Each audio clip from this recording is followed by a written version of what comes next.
తండ్రి అయిన దేవునికి మహిమ కలుగునుగాక. ప్రభును ప్రియ రక్షకుడైన యేసుక్రీస్తు నామంలో సహోదరి సహోదరులైన వారందరికీ నా హృదయపూర్వకమైన వందనాలు తెలియచేసుకుంటున్నానండి.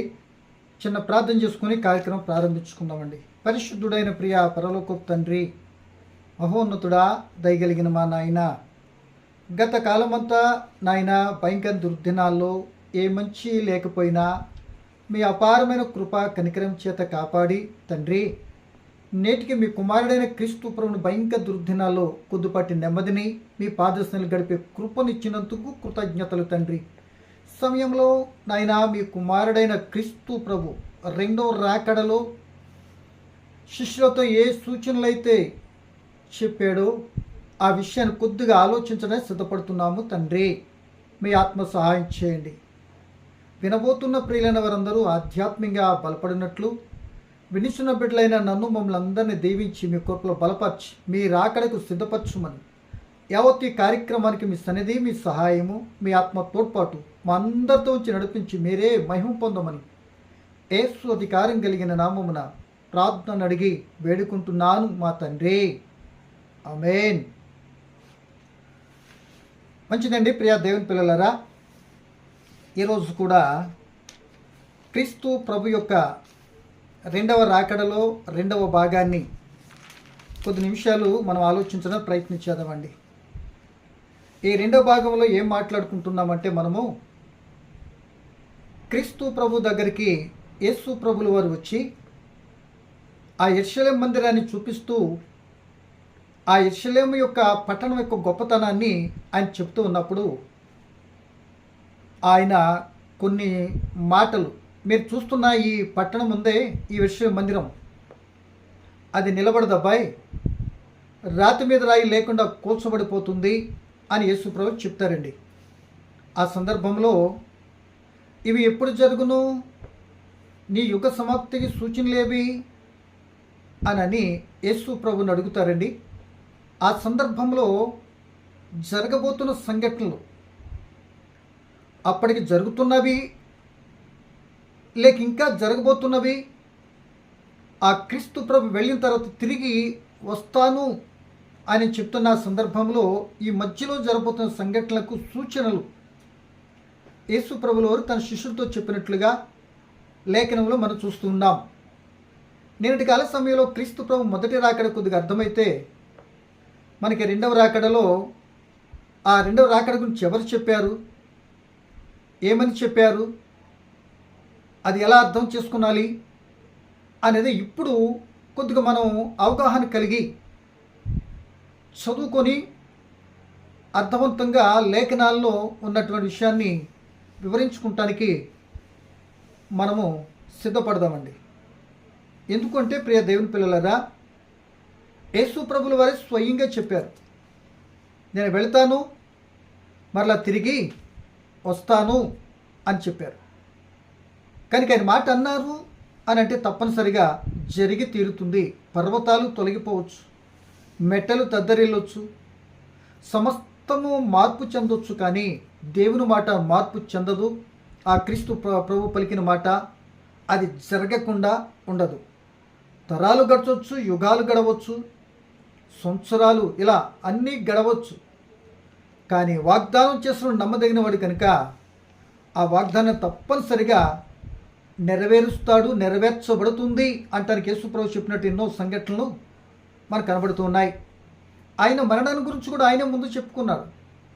ఇదిగో మన యెరూషలేముకి వెళ్తున్నాం, ఇప్పుడు యెరూషలేముకి వచ్చేసారు.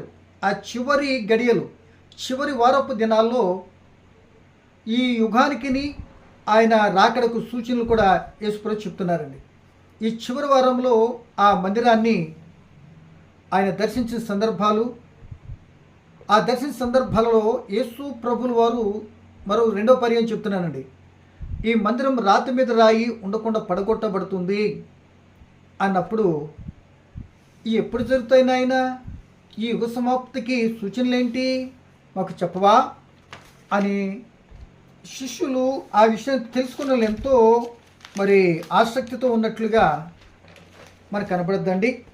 ఆ ఒక్క మాటను మనం చదువుకొని కొద్ది నిమిషాలు ఈ వాక్య భాగాన్ని మనం ధ్యానించుకుంటానికి ప్రయత్నించేద్దామండి.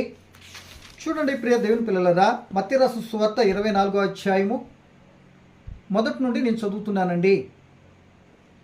యేసు దేవాలయములో నుండి బయలుదేరి వెళ్ళుచుండగా ఆయన శిష్యులు ఆ దేవాలయపు కట్టడములు ఆయనకు చూపింపవచ్చిరి.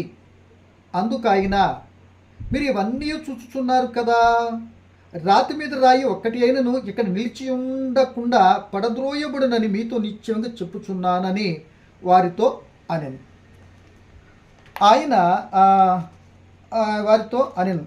ఆయన ఒలీవ కొండ మీద కూర్చుని ఉన్నప్పుడు శిష్యులు ఆయన వద్దకు వచ్చి ఏకాంతముగా వచ్చి, ఇవి ఎప్పుడు జరుగును? నీ రాకడకును ఈ యుగ సమాప్తికి సూచనలేవి మాతో చెప్పుమనగా యేసు వారితో ఇట్లనెను. సో ఇక్కడ జరుగుతున్నటి భావన బట్టి ఇంకా యుగ సమాప్తి సూచనలు ఏంటని అడగక మనం మరి ధ్యానించుకోక ముందే శిష్యులు విషయం మందిరాన్ని చూపించారంటే యేసు ప్రభుకి. ఇదిగో చూడు యేసు, ఈ మందిరము ఎంత చక్కగా ఉందో, ప్రపంచం ఎంత పేరెనికగలిగిందో, ఈ మందిరానికి ఒక ప్రత్యేకత ఉంది అన్నట్లుగా ఆ మందిరాన్ని గురించే యేసు ప్రభుకి చెబుతూ ఉంటే ఆయన పలికినప్పుడు మాట ఏంటంటే, మీరు చూస్తున్నది మంచిదే, మీ మనసులోనేమో ఈ మందిరాన్ని గురించి గొప్పది, అది ఎంతో గొప్పది అనేటువంటి భావన మీ మనసులో ఉంది, అది నాతో చెప్పారు. సో ఈ మందిరాన్ని గురించి నాకున్న భావన ఏంటో తెలుసా? మీకు తెలియదు. మీరేం మందిరం గొప్పదంటున్నారు, ఆ మందిరం గొప్పదే, కానీ ఆ మందిరంలో జరిగే క్రియలు మాత్రం పనికిమాలిన క్రియలు కదా.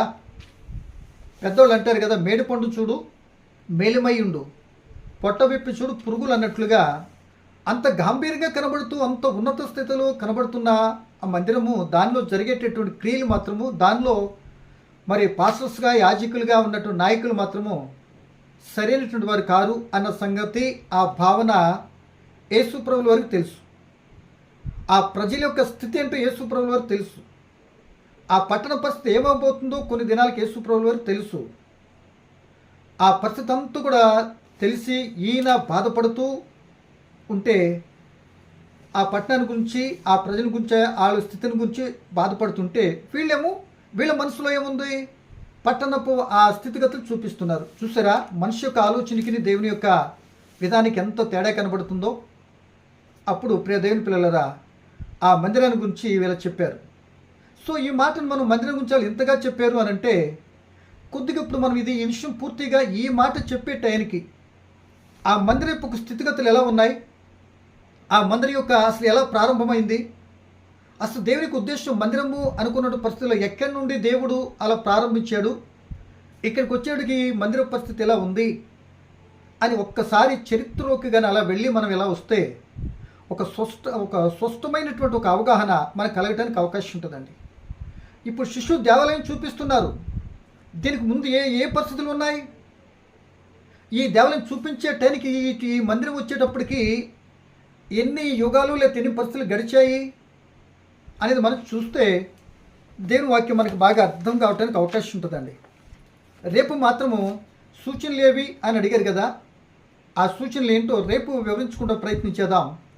ఈరోజు మాత్రం మందిరం యొక్క పూర్వము నుండి దేవుడు మందిరాన్ని ఎందుకు నిర్మించుకున్నాడో, ఆ మందిరంలో కార్యక్రమాలు జరుగుతుంటే యేసు ప్రభువు వారు ఎలా వాటిని ఖండించి శుద్ధి చేశాడు, వారిని ఎలా గద్దించాడు, లేకపోతే చివరి పరిస్థితులలో వారిని ఏ విధంగా హక్కును చేర్చుకోవాలంటే యేసు ప్రభు ఎలా తృణీకరించారు, ఒకసారి ఆలోచనలోకి ఆ చరిత్రలోకి వెళ్ళి తిరిగి రావడానికి ప్రయత్నించేద్దామని రెండవ పర్యాయం జ్ఞాపకం చేశానండి. చూడండి, ఒక రోజున యేసు మరి తండ్రి అయిన దేవుడు మోషే గారితో ఒక మాట చెప్పాడు. మోషే, ఇదిగో నేను మీలో నివసించాలయ్యా అన్నాడు. అంటే తన పిల్లలైన వారితో తండ్రి ఎప్పుడూ నివసిస్తూ వారితో చక్కగా మాట్లాడుతూ ఉండాలని తండ్రి యొక్క భావన. అలాగే ఆయన చేత కనబడిన బిడ్డలు కూడా ఆ తండ్రి నాతో మాట్లాడితే ఎంత బాగుంటుంది, మా మేలు కొరకే కదా ఆయన మాట్లాడేది అనేటువంటి భావన వారికి బిడ్డలకు కూడా ఉండాలి. సో దీనికంటే ముందుగా ముందుకు వెళ్తే ఆదికాండంలో మనం చూసినట్లయితే అవ్వ ఆదాములతో ఆ యొక్క నిష్కల్మష యుగం అనుకోండి, ఆ పరిస్థితులలో దేవుడే స్వయంగా వారితో సంభాషించి మాట్లాడినట్లుగా ఆయన స్వరము ఏదైనా తోటలో వినిపించినట్లుగా మనకు కనబడుతుంది. తన పిల్లలతో అలా కలిసి ఉండాలని భావన. సో ఎటుకెళ్ళకు వాళ్ళు ఏదో మొత్తం మీద దేవుని ఆజ్ఞను మీరటి ఆయన ఆజ్ఞను మీరటి కారణంగా దేవునికి దూరం అయిపోయారు. దూరం అయిపోయినప్పుడు దేవుడే కృప కలిగిన తండ్రి నేను నాకు దూరమైనటువంటి అందరి పరిస్థితి అధోగత పాలే కదా, బ్రతుకులో నెమ్మది ఉండదు, చేసిన దానికి పొంత ఉండదు, చేసేదానికి సరైన ఫలితం ఇవ్వదు, వ్యవసాయం వచ్చిన గచ్చపోతలు ముళ్ళ తుప్పలు, ఒకవేళ ఆయన సన్నిధికి దూరం అయితేనే వచ్చే పంట దాని సారాన్ని పరిస్థితులకు వచ్చేస్తాయి అనే సంగతి అవ్వ ఆదాముల యొక్క వారిని వారి కుమారుని బట్టి మనకు అర్థమవుతుంది. ఈ పరిస్థితులలో ఉన్నటువంటి ప్రజలకు దేవుడు ఒక అవకాశం ఇచ్చింది ఏంటి అంటే, ఇక మీరు కష్ట పరిస్థితిలో ఉన్నారు కనుక మీరు నాతో చెప్పుకోండి, లేదా నాకు మనం చేసుకోండి, మీ బాధలు నాతో చెప్పుకోండి అనేటువంటి ఒక ఆయుధము ప్రార్థన ప్రారంభించి మీ బాధలు చెప్పుకోండి అన్నాడండి దేవుడు. ఎంత చక్కటి దేవుడు అండి. కానీ తన పిల్లలు విడిచిపెట్టేటువంటి వాడు తనతో మాట్లాడాలని వారు ఏదైనా అడిగితే ఇవ్వాలి, నేను కాకపోతే ఇంకెవరిస్తారు అని తండ్రి ఉద్దేశం అండి. మనకు కూడా అలాగే ఉంటుంది కదండి. పిల్లల యొక్క ఎడల మన బిడ్డలు కూడా మనం అలాగా చేయాలనుకుంటాం, కానీ చాలా పిల్లలు మనల్ని అర్థం చేసుకోరు. ఎందుకు మా నాన్నగారు మా అమ్మగారు ఇలా న్యూనతగా మాట్లాడుతూ ఉంటారు, ప్రతిదానికి కోపడుతుంటారు, అక్కడికి వెళ్ళొద్దు ఇక్కడికి వెళ్ళొద్దు అని మరి ఇన్స్ట్రక్షన్స్ మాకు జారీ చేస్తుంటారంటూ మన మీద ఒక యాంటీ భావం తీసుకొస్తూ ఉంటారు పిల్లలు చాలా పర్యాలు. ప్రియులరా, వారికి అర్థం కాదు అలా చేయటం వల్ల ఎంతో ప్రమాదం మనకు తెలుసు కనుక మనం చెప్తాం, వాళ్ళకి క్షేమం కోరి చాలా పర్లేదు వికటించి కలహానికి ఏతవుతున్న సంఘటనలు ఎన్నో ఉంటాయి. కలహం ఏతవుతుంది కదా అని అనుకుని బిడ్డలకి చెప్పడం మాత్రం మానకండి, తప్పనిసరిగా మనం చెప్పాలి, అది మన బాధ్యత. వారు చెడిపోయిన తర్వాత ఏడ్చే కంటే బాగున్నప్పుడే చెప్పి సరి చేసుకోకపోతే ఆ ఒక మాట పడినా ఇంకా దాని వివరణ ఇచ్చి వాళ్ళని మందలించి గద్దించవచ్చు. కానీ ఇక మనం చెప్తే వినరు కదా, వదిలేసినప్పుడు వాళ్ళకి ఇబ్బంది కలిగిన తర్వాత మనం ఏడ్చినా ఎంత గీమాలినా ఫలితం మాత్రం శూన్యం అనే సంగతి మనందరికీ తెలుసు. అలాగే ప్రార్థన చేసిన తర్వాత ఇక నిర్గమాకాండలకు వచ్చేటప్పటికి ప్రియమైన దేవుని పిల్లలారా, 25వ అధ్యాయంలో మోషేతో మాట చెప్పాడు. మోషే, నేను వారిలో నివసించాలయ్యా, కనుక ఇప్పుడు నువ్వేం చేస్తావంటే ప్రత్యక్ష గుడారాన్ని నిర్మించు. ఏ గుడారం అండి? ప్రత్యక్ష గుడారాన్ని నిర్మించు. ఏం చేయాలండి? ప్రత్యక్ష గుడారాన్ని ఇప్పుడు ఏం చేయాలినా ప్రత్యక్ష గుడారాన్ని నిర్మించాలి అని మోషేతో చెప్పాడండి. ఆ మాట చదివి కదా ముందుకెళ్తాం. ఎందుకు చెప్తున్నాను ఏంటో మీకు అర్థం అవడానికి అవకాశం ఉంటుందండి. 25వ అధ్యాయం నిర్గమాకాండం 8వ వచనమని, నేను వారిలో నివసించినట్లు. నిర్గమాకాండము 25:8 అండి. నేను వారిలో నివసించినట్లు వారు నాకు పరిశుద్ధ స్థలం నిర్మింపవలెను. నేను నీకు కనుపర్చు విధముగా మందిరం యొక్క ఆ రూపంలో దానిని ఉపకరణాలన్నిటి రూపంలో నిర్మింపవలను. నేను వారిలో నివసించినట్లు తన పిల్లలతో నివసిస్తాడంటండి అని ప్రత్యక్ష కూడా నిర్మించుకున్నారు. మొత్తం మీద ఆ 40 సంవత్సరాల ఇశ్రాయేలు ప్రయాణంలో ప్రత్యక్ష గుడారం ద్వారా ప్రయాణం చేశారు, కానాను దేశంలోకి చేరిపోయారు. చూడండి, ఇప్పుడు మందిరం అనే దాని విషయానికి దేవుడు కలిసి ఉండాలి, దేవునితో నేను వాళ్ళు ముచ్చటించాలి, నేను వారితో మాట్లాడాలి అనే భావన మందిర పునాది స్థితిగతులు ప్రారంభం నుండి కొద్దిగా మాట్లాడుకుంటూ వస్తున్నాం మనం. అలాగే మందిరంలోనికి వచ్చిన తర్వాత, ఎక్కడికి వచ్చిన తర్వాత, మొత్తం కానాను దేశం వచ్చిన తర్వాత ఈ ప్రత్యక్ష గుడారంపు స్థానంలోనికి ఇక సొలొమోను కట్టించినటువంటి బంగారు దేవాలయం వచ్చిందండి. యెరూషలేములో చక్కగా దగ్గర 7 సంవత్సరాలు కట్టాడు. ఏమంటే దాని మంచి దేవదారు మ్రానులతో చాలా విలాసవంతమైనటువంటి మందిరముగా, పేరెన్నిక కలిగిన మందిరంగా, ప్రపంచంలో నడువొడ్డున కట్టబడినటువంటి మందిరముగా, అది పేరు ప్రఖ్యాతలు. దేవుని మందిరం అంటే ఇలా ఉంటుంది, దేవుడు ఎంతో గొప్పగా తన మందిరం కట్టించుకోవటానికి అవకాశం ఇచ్చాడు. దానిలో మందసంబం మీద ఉన్న కెరూబుల మధ్య నుండి దేవుడు ఇశ్రాయేలు ప్రజలతో యాజకులతో మాట్లాడుతున్నట్లుగా మనకి యెరూషలేము మందిరంలో మనకు కనబడుతుంది. అది కొన్నాళ్ళు అలా జరిగిన తర్వాత ఇక మందిరాన్ని చూసి ప్రియ దేవుని పిల్లలరా, వాళ్ళు దేవుని యొక్క మార్గాన్ని తప్పుతారు. ఇశ్రాయేలీలు వాళ్ళ క్రమాన్ని తప్పారు, విగ్రహారాధన వైపు వెళ్తారు. వాళ్ళు ఇష్టానుసారం ప్రవర్తించడం కారణంగా దేవుడు వారి మీద యాక్షన్ తీసుకొని ఆ యొక్క బబులోను రాజును, ప్రపంచాన్ని పరిపాలిస్తున్న బబులోను రాజును రేపి ఆ దేవాలయం మందిరం మీదకి, ఆ యెరూషలేము మందిరం మీదకి దాడి చేసి ఆ 3 రాజుల్లో యెహోయాకీము, హిజ్కియా, ఆ చివరి యూదారాజుల కాలంలో ఏం చేశారంటే యెరూషలేము పైకి నెబుకద్నెజరు రాజు దండయాత్ర చేసి నెబుకద్నెజరు రాజును కూడా దేవుడు ఏమనంటే నా సేవకుడైనటువంటి వాడు, నా సేవకుడైనటువంటి ఆ యొక్క నెబుకద్నెజరుని నా పిల్లలైన వారు దండించడానికి, అంటే వాళ్ళకి బుద్ధి చెప్పడానికి, వాళ్ళు ఉన్నటువంటి పాపక్రియలు బట్టి ఇందుకు శిక్ష వచ్చిందని తెలుసుకుంటే మరలా 70 సంవత్సరాలు దాటిపోయిన తర్వాత మళ్ళీ వాళ్ళు తిరిగి వస్తే మళ్ళీ వాళ్ళు ప్రేమిస్తాను, మందిరం కట్టే అవకాశం కూడా ఇస్తానన్నట్టుగా దేవుని యొక్క ఉద్దేశాన్ని ఇర్మియా ద్వారా ఇశ్రాయేలుతో తెలియపరుస్తాడండి. అది 2వ రాజుల గ్రంథము 25-26 వచ్చిన చదువుకున్న, 2వ దినవృత్తాంతాలు చివరి భాగాల్లో చదువుకున్న మనకు స్పష్టంగా మనకు కనబడుతుందండి. సో దాని భావన కావాలి కనుక ముందు చెప్పుకుంటూ ఇలా వస్తున్నానండి. సో ఆ విధానం ఉండేటప్పటికి వీళ్ళు దారి తప్పేటప్పటికి నెబుకద్నెజరు రాజును పంపించి మొత్తం మీద యెరూషలేము మందిరం అంతా కూడా కూలగొట్టించేసాడు. యెరూషలేము మందిరం, సొలొమోను మందిరం, బంగారపు దేవాలయం, చక్కగా దాన్ని చూస్తూ అతిశయపడుతున్న దేవాలయం, ప్రపంచంలో మాకే మంచి దేవాలయం ఉంది, మేమే దేవుని పిల్లలము అన్నట్టుకు మొత్తం మీద అతిశయించినందుకు గాను, గర్వించి పాపంలో పడిపోయినందుకు గాను శిక్షగా దేవుడు ఏం చేశాడంటే తన మందిరాన్నే ఇచ్చేసాడు. అంటే దేవుడు అంటాడు, ఇర్మియా పుస్తకం మీరు చూసినట్లయితే దేవుని పిల్లలరా, అక్కడ ఏమంటాడంటే ఇర్మియా పుస్తకంలో ఒక మాట ఏముంటుందంటే, ప్రియమైన వాళ్ళరా, అక్కడ చెప్తున్న మాట ఒకసారి మీరు గమనించినట్లయితే ఇర్మియా 12వ అధ్యాయంలో ఓ చక్కటి మాట ఉంటుందండి. ఏమనంటే, నా మందిరమును నేను ఏం చేసింది తెలుసా, విడిచిపెట్టేసాను, అది నాకు వెక్కసమైపోయింది, నాకు వద్దది అన్నట్టుగా చక్కగా వ్రాయించాడు తన పిల్లలతో. ఏమని ఒకసారి మనం చూడండి. ఇర్మియా 12వ అధ్యాయము 7వ వచనాన్ని నేను చదువుతున్నాండి. ఇర్మియా 12వ అధ్యాయం 7వ వచనం అండి. నా మందిరము నేను విడిచి ఉన్నాను, నా స్వాస్థ్యముని విసర్జించి ఉన్నాను, నా ప్రాణప్రియురాలిని ఆమె శత్రువుల చేతికి అప్పగించి ఉన్నాను. అంటే నేను వదిలేస్తాను.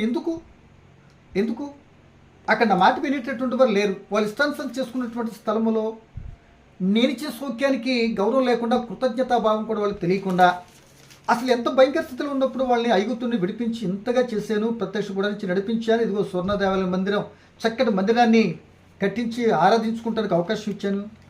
వీళ్ళు మార్పు వచ్చాను, మరలా పడిన వదిలిపెట్టి పాపం వైపు వచ్చారు కనుక ఈ మందిరం లేకుండా చేశాడు. నెబుకద్నెజరు కూలగొట్టేశాడు. బంగారం అంతా కూడా బబులోను దేశం తీసుకుని వెళ్ళిపోయాడు. దాని యొక్క యెరూషలేము అంతా కూడా తగలబెట్టేశాడు. అక్కడ ఉన్నటువంటి ఆ యోధా జనాంగాన్ని అంతా కూడా యెరూషలేము తీసుకుని వెళ్ళిపోయాడు. బానిసలుగా చెర తీసుకుని వెళ్ళిపోయాడు. అంటే మందిరము లేకుండా పోయింది. 70 సంవత్సరాలు మందిరము లేని స్థితిలో అది బబులోను దేశంలో వీళ్ళు గడిపారండి ఇశ్రాయేలీలు. ఏమండి, ఇక తర్వాత 70 సంవత్సరాలు అయిన తర్వాత మనందరికీ తెలుసండి, ఎజ్రా, నెహెమియా, జెరుబ్బాబెలు తీసుకొని మొత్తం మీద దేవుడు వారిని రేపి ఆ బబులోను దేశంలో ఉన్నటువంటి అర్థహస్త, ఏమండి, ఆ యొక్క దర్యావేషు కాలాల్లో నెబుకద్నెజరు రాజుల కాలం చనిపోయినా తదుపరి వచ్చిన రాజుల కాలాల్లో 70వ సంవత్సరంలో మొత్తం మీద వారిని రేపి వారి దగ్గర నుండి చక్కని సహకారంతో మరలా యెరూషలేము వచ్చి చక్కగా మళ్ళీ మందిరాన్ని రెండవసారి యెరూషలేము మందిరాన్ని కడతారు. బాగా గమనించాలి. ఆ భాగాలు మనం చూడాలంటే ఎజ్రా, నెహెమియా, ఎస్తేరు గ్రంథాల్లో కొద్దిగా ఎస్తేరు గ్రంథంతో ఎజ్రా, నెహెమియా చదివితే మనకు అర్థమవుతుంది. తిరిగి వచ్చిన తర్వాత మందిరానికి 70 సంవత్సరాల శిక్షలోకి వెళ్ళారు. ఆ మందిరం అంతా కూలగొట్టబడింది. దేవుడు పరిస్థితి అంతా కూడా ఏమైందో తెలుసు. అక్కడ బబులోను దేశంలో షడ్రకు, మెషకు అక్కడ సంఘటన ఏం జరిగినాయో మీకు అందరికీ తెలుసు. దేవుని కొన్ని నిలబడినటువంటి ఎంతమంది ఉండారో తెలుసు. ఆ సందర్భం అయిపోయిన శిక్ష తీరిన తర్వాత మరలా యెరూషలేము మందిరానికి వచ్చారు. యెరూషలేము వచ్చిన తర్వాత మందిరాన్ని కట్టారు. ఏమండి, చక్కగా కట్టారు. మళ్ళీ విలాసవంతం ఆరాధనలన్నీ కూడా జరుగుతున్నటువంటి సందర్భంలో యేసు ప్రభుల వారు వచ్చే టైంకి, నేను నాకు కొద్దిగా చెప్పుకున్నాం కదా, యేసు ప్రభు మొదట రాకడనేది. యేసు ప్రభుల వారు ఆ యొక్క దేవుని కుమారుడిగా ఈ లోకానికి పుట్టి ఆ మందిరం దగ్గరికి వెళ్ళేటప్పటికి ఆ రెండవసారి జెరుబ్బాబెలు ద్వారా మరి ఎజ్రా, నెహెమియాలు కట్టినటువంటి రెండవ మందిరం ఎలా ఉన్నదంటే దొంగల గుహగా మార్చబడిపోయింది, వ్యాపారపు ఇల్లుగా తయారైపోయింది. ఇక అక్కడ దేవుని చిత్తాన్ని ఆరాధన జరిగేటటువంటి స్థలం వ్యాపారపు ఇల్లుగా మార్చబడిపోయింది. యేసు ప్రభు వచ్చి చూశాడు. యోహాను సువార్త 2వ అధ్యాయంలో చూస్తే ఆ మందిరాన్ని, ఆ యొక్క దొంగల గుహగా ఉన్నటువంటి మందిరాన్ని మొదటిసారి శుద్ధి చేసినట్లుగా యోహాను సువార్త 2వ అధ్యాయంలో మనం చూస్తామండి.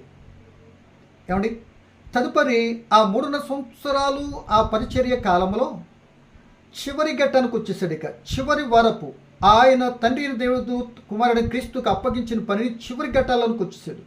ఆ సందర్భంలో మరలా యెరూషలేము మందిరంలో ప్రవేశించినప్పుడు ఆ యేసు ప్రభు ప్రవేశించడానికి ఆ యొక్క జయప్రవేశంగా మందిరం దగ్గరికి వెళ్ళేటప్పుడు కూడా మరి దొంగల గుహగా, వ్యాపారపు ఇల్లుగా, అంతగా దేవుణ్ణి ఆరాధించవలసిన స్థలము, మందిరము, పేరు ప్రఖ్యాతలు కలిగిన ఆ స్థలము అలా తయారైపోయింది.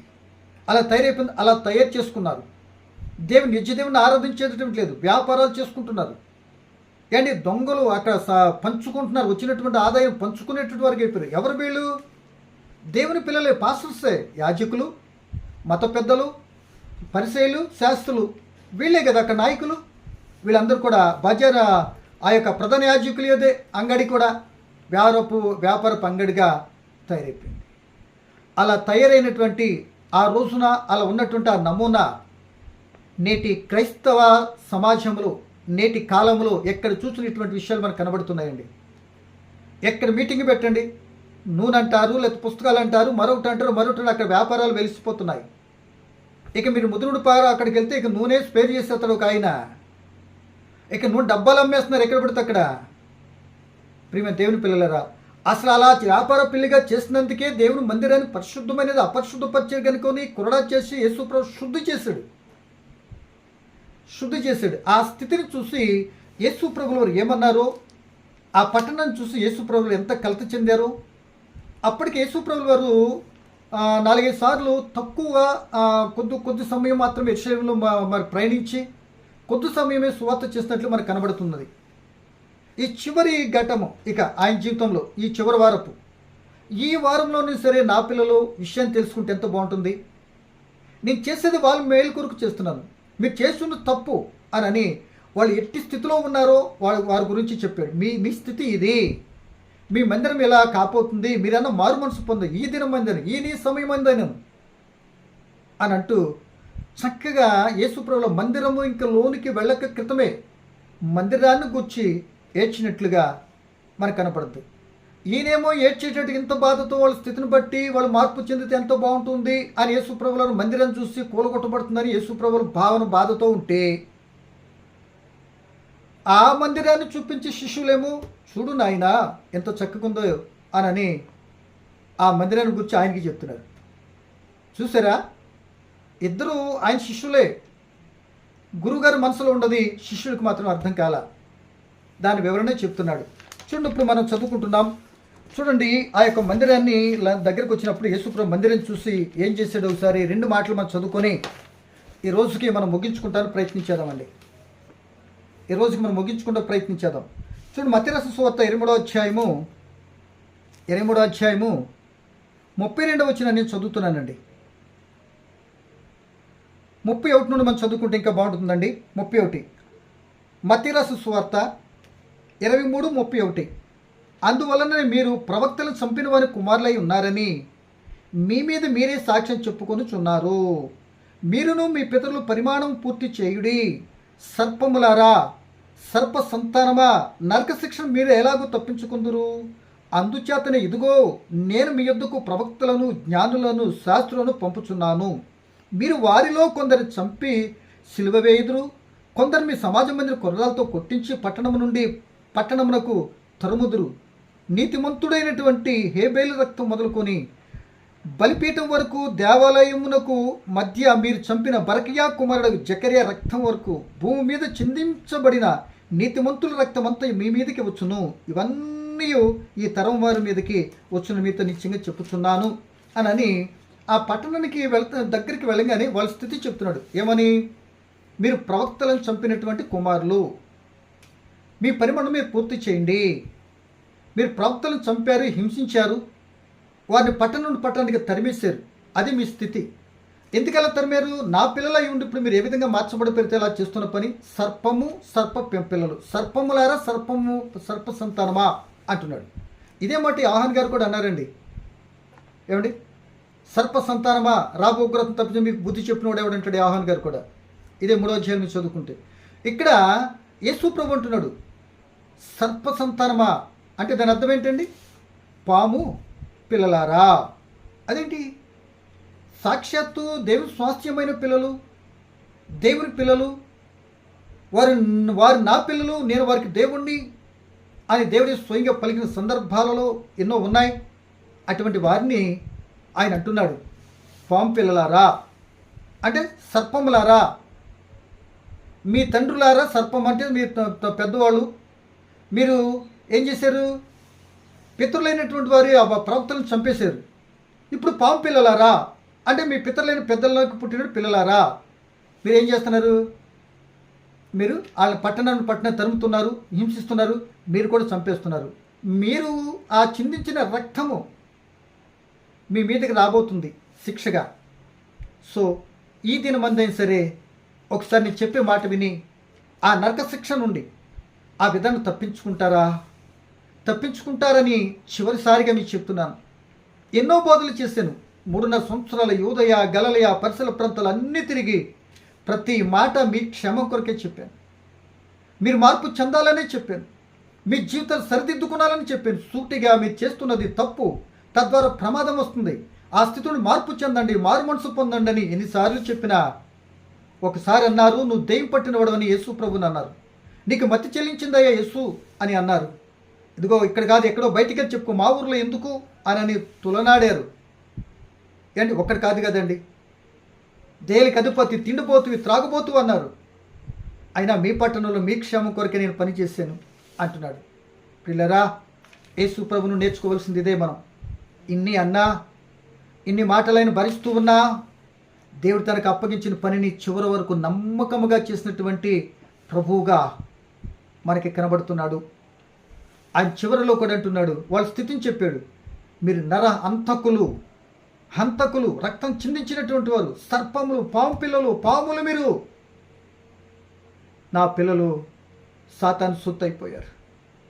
ఒకళ్ళు ఇప్పుడైనా సరే మీరు తెలుసుకున్న దగ్గరకు వచ్చి ఎంత బాగుంటుంది అని ఏమంటున్నాడంటే 37 వచ్చిన, ఎర్షలేమా ప్రవక్తలు చంపుచు నీ యొద్దకు పంపబడిన రాళ్లతో కొట్టుచూ నుండుదానా, కోడి తన పిల్లలను రెక్కల క్రింద ఎలాగూ చేర్చుకును, అలాగే నేనను నీ పిల్లల్ని ఎన్నో మార్లు చేర్చుకుని ఉంటిని కానీ మీరు వల్లకపోతిరి.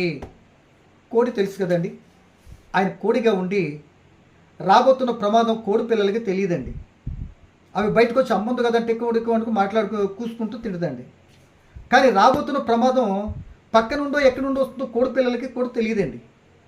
అది పైన ఉన్నటువంటి గ్రద్ద డేగ, అది పైన ఉండగానే కోడికి తెలిసిపోద్దండి. తెలిసిపోయి కిక్ అని అంటుందండి. అని రెక్కలు పెట్టేటప్పటికి ఆ పిల్లల్ని ఎక్కడికి వచ్చేస్తాయి, ఆ యొక్క రెక్కల క్రిందకు వచ్చేసి బయటకు వచ్చి మూత పెట్టి చూస్తాయండి. ఆ ప్రమాదం తప్పిపోయేంతవరకు ఉండి తర్వాత ఆటోమేటిక్ మరలా బయటకు వచ్చేస్తాయండి.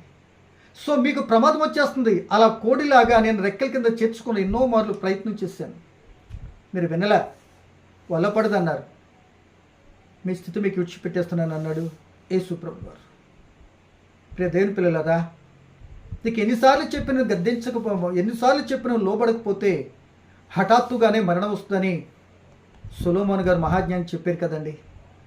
ఆ మరణానికి దగ్గర పడిపోతున్న సమయంలో కూడా యేసు ప్రభువు వారి గురించి, ఆ మందిరం గురించి, దీన్ని బట్టి మీరు ప్రభువు స్తుతించేంత వరకు ఇదేం జరగదు అని ఆ పట్టణాన్ని గురించి, ఆ మందిరాన్ని గురించి అంతగా బాధపడుతూ యేసు ప్రభువు మందిరంలోకి వెళ్ళటానికి సిద్ధపడుతున్నాడండి. ఇదే మాట లోక సువార్తలో చూసినట్టు ఏమంటున్నాడు చూడండి. 19వ అధ్యాయము, మరి అది 41 వచ్చింది అనుకుంటండి. ఆ మాట కూడా మనం చదువుకొని మరి ముందుకెళ్ళటానికి ప్రయత్నించేద్దాం. 19వ అధ్యాయము 41 వచ్చిందండి. ఆయన పట్టణంలో ప్రవేశిస్తున్నాడు.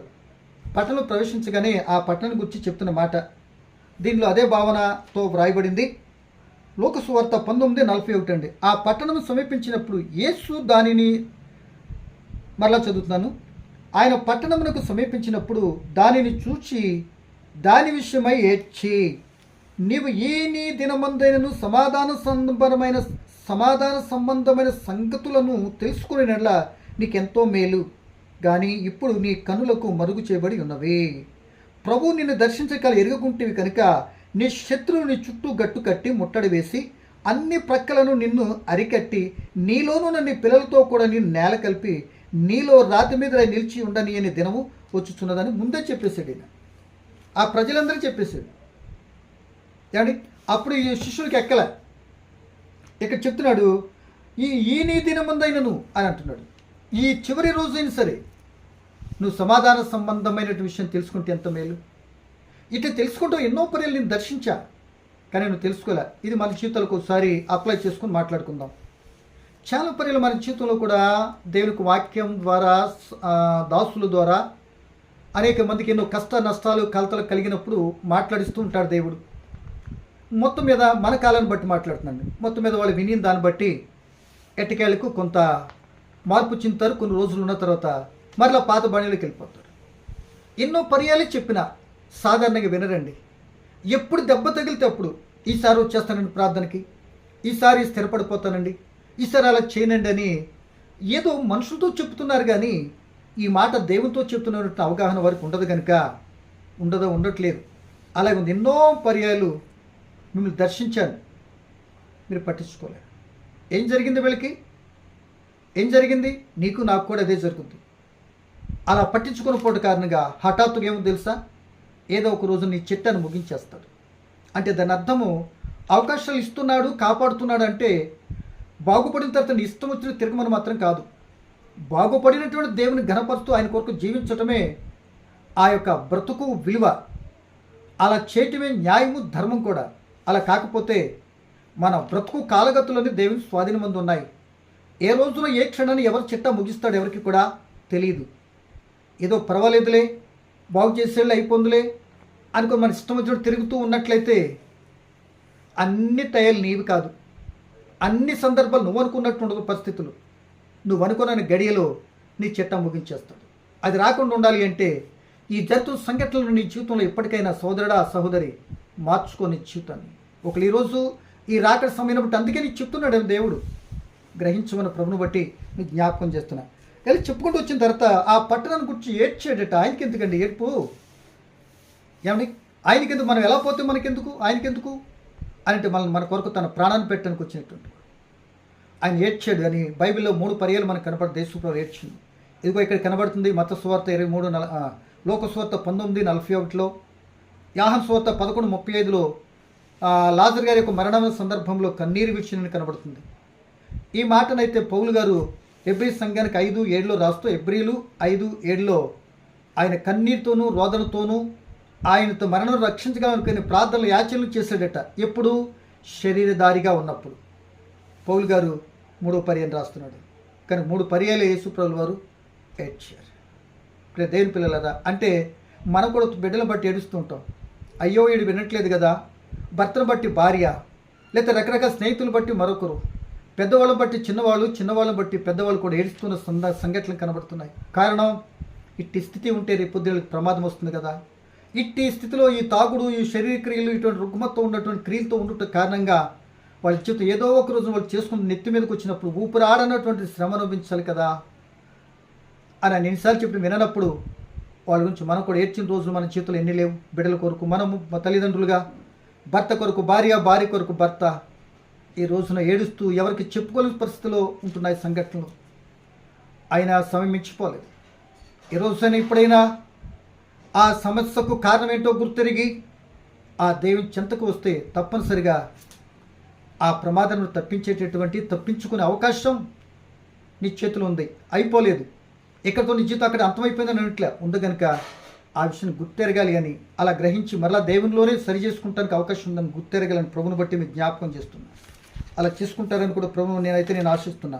అందుకే ఇట్టి స్థితిలో ఉన్నటువంటి మందిరమేమో ఎంత ప్రమాద స్థితిలో దాని గురించి అని ఏడుస్తూ ఉంటే, ఇప్పుడు శిష్యులు ఏమంటున్నారు? మత్తయి సువార్తలో రండి, మాట చదివి ప్రార్థన చేసుకుందాం. ఇక ఈ పూటకు ఆగిపోదాం. శిష్యులు ఏమంటున్నారు? అయ్యా ఈ మందిరం చూస్తే ఎంత పొందో అని అంటే, ఆయన ఒలీవల కొండ మీద ఉన్నప్పుడు చక్కగా వచ్చి వివరణ అడుగుతున్నారు. సో అడుగుతున్నటువంటి వివరణ ఏంటో, ఆ వివరణ అడిగించినప్పుడు నీ యొక్క యుగ సమాప్తికిని ఏమంటున్నాడండి, నీ రాకడకును ఈ యుగ సమాప్తికి సూచనలు ఏంటయ్యా అంటున్నాడు. రాకడకు అంటే తిరిగి వస్తానన్నటువంటి రాకడికిని ఇప్పుడున్న యుగం గతించిపోవటానికి అవేవో చెప్పొచ్చు కదా అంటున్నారు. చెప్పొచ్చు అన్నప్పుడు యేసుప్రభువు ఎలా చెప్పారు? ఆ సూచనలు ఏంటి? అవి నీకు నాకు ఎలా వర్తిస్తాయి? అలా ఏ విధంగా అర్థం చేసుకుని క్రైస్తవ జీవితం ముందుకు వెళ్ళాలి అనే సంగతి దేవుడు నాకు ఆయుష్కాలాన్ని ఇస్తే తప్పనిసరి రేపటి కాలంలో కలుసుకుంటానికి మనం సిద్ధపడదాం. మీరు నా కొరకు ప్రార్థన చేస్తున్నారు.